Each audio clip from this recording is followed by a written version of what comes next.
علماء فرماتے ہیں ہر عبادت کی قبولیت مشکوک ہے.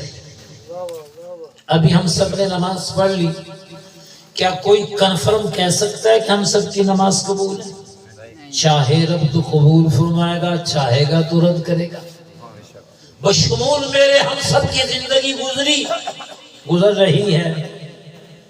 آپ یہ بتائیں آج تک کوئی یہ کہہ سکتا ہے کہ میری تمام عبادتیں قبول ہیں؟ کوئی کہہ سکتا ہے؟ آپ نے؟ میں کہہ سکتا ہوں.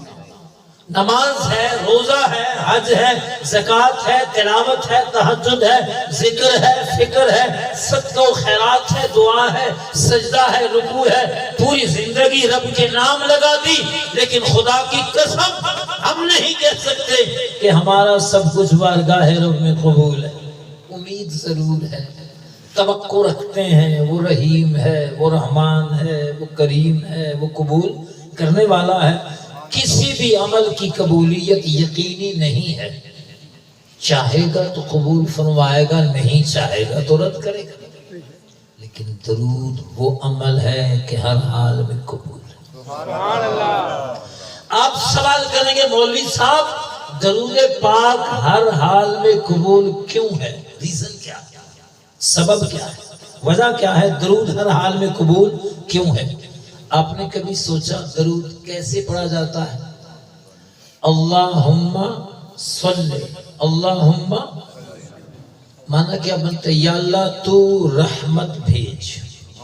اللہم صلی کا مانا کیا ہے؟ یا اللہ تو رحمت بھیج.